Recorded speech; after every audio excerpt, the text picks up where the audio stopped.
महाराष्ट्रातील काही जिल्ह्यांमध्ये पुन्हा एकदा पावसाचा अंदाज आहे. ते कोणते जिल्हे असतील पाहूयात. नमस्कार, मी किरण वाघमारे. तुम्ही पाहतात हवामान अंदाज आणि बातम्या फेसबुक पेज आणि यूट्यूब चॅनल. तर सर्वात प्रथम म्हणजे जे काही सध्याची स्थिती आहे ती जर पाहिली, तर आज राज्याकडे दक्षिण पूर्वेकडचे वारे वाहत आहेत. कोकणात तापमान वाढले, विदर्भातही तापमान वाढलेलं आहे. अकोला 39°C वरती गेलाय आणि कर्नाटकच्या उत्तरेकडील भागांमध्ये मेघगर्जनेसह पाऊस हा पाहायला मिळत आहे. आणि हे जे काही पूर्वेकडचे वारे आहेत आणि त्यासोबतच हलकासा कमरेचा पट्टा हा राज्याच्या दक्षिण म्हणजे कोल्हापूरच्या भागापासून दक्षिणेकडे जाण्याची शक्यता आहे. तसेच इकडे लातूर, धाराशिवच्या आसपासूनही एक कमरेचा पट्ट्यासारखी स्थिती ही निर्माण होईल. परिणामी पाऊस होण्याची शक्यता आहे.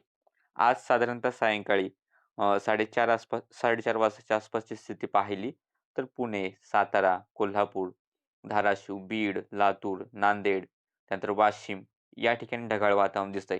पण या ढगांमधून पाऊस होईल अशी शक्यता सध्या नाही. थोडंसं बेळगाव शहराच्या आसपास जो पश्चिमेकडील भाग आहे त्या ठिकाणी थोडासा पावसाचा ढग होता आणि मग दक्षिणेकडील जो भाग आहे कर्नाटकचा, तर त्या ठिकाणी पावसाचे ढग हे पाहायला मिळत आहेत. धारवाडच्या आसपासच्या भागांमध्ये हा पाऊस पाहायला मिळतोय आणि उद्याची जर आपण स्थिती पाहिली, तर उद्या राज्यात पावसाची शक्यता आहे.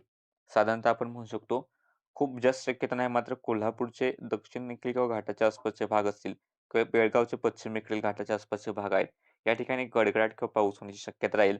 त्यानंतर लातूर, धाराशिवचे अतिशय दक्षिणेकडील भाग आणि बिदर, गुलबर्गाचा जो थोडासा भाग आहे, याही ठिकाणी थोड्याफार प्रमाणात, जास्त शक्यता नाही, थोड्याफार प्रमाणात गडगडाट होण्याची शक्यता नाकारता येत नाही.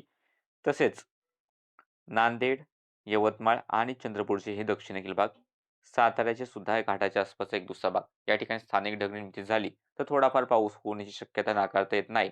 मात्र पावसाचा अंदाज सध्या जास्त प्रमाणात नाहीच. इतर जिल्ह्यांमध्ये पाऊस नाही. विदर्भातील तापमान हे अकोला, अमरावती, यवतमाळ, वर्धा, नागपूर, चंद्रपूर या ठिकाणचं तापमान 38-39 पेक्षा जास्त राहण्याची शक्यता आहे. मुंबईच्या आसपास जे काही उष्णतेची लाट पाहायला मिळत होती किंवा उष्णतेची लाट सदृश स्थिती आपण म्हणू शकतो, तर ती उद्यापासून थोडीशी कमी होताना दिसते. तरीसुद्धा उद्या उष्ण आणि दमट हवामान कायम राहील. ठाणे, पालघर, रायगड, रत्नागिरीचे अंतर्गत भाग जे किनारपट्टीपासून दूर आहेत, या ठिकाणी मात्र तापमान 40°C पेक्षा जास्त राहण्याची शक्यता आहे. बाकी राज्याच्या इतर ठिकाणी तापमान जे आहे साधारणतः 36°C पेक्षा जास्त बऱ्याच ठिकाणी पाहायला मिळेल. हवामान विभागाचा इशारा पाहिला तर त्यानुसार उद्या मुंबई, ठाणे, रायगड उष्ण आणि दमट हवामानाचा इशारा आहे. तर पुणे पूर्व, सातारा पूर्व, सांगली आणि हिंगोली या जिल्ह्यात हवामान विभागाने हलका पाऊस किंवा हलकी गर्जना होईल अशी शक्यता वर्तवलेली आहे. तर हवामान विभागाच्या अंदाजानुसार सोलापूर, धाराशिव, लातूर आणि नांदेड या जिल्ह्यांमध्ये एक दुसऱ्या ठिकाणी मेघगर्जनेसह पाऊस होईल अशी शक्यता हवामान विभागाने वर्तवलेली आहे. उर्वरित ठिकाणी हवामानाचे कोणतेही इशारे दिलेले नाहीत. सध्याच्या अपडेटमध्ये इतकंच. असेच व्हिडिओ पाहण्यासाठी लाईक, शेअर, फॉलो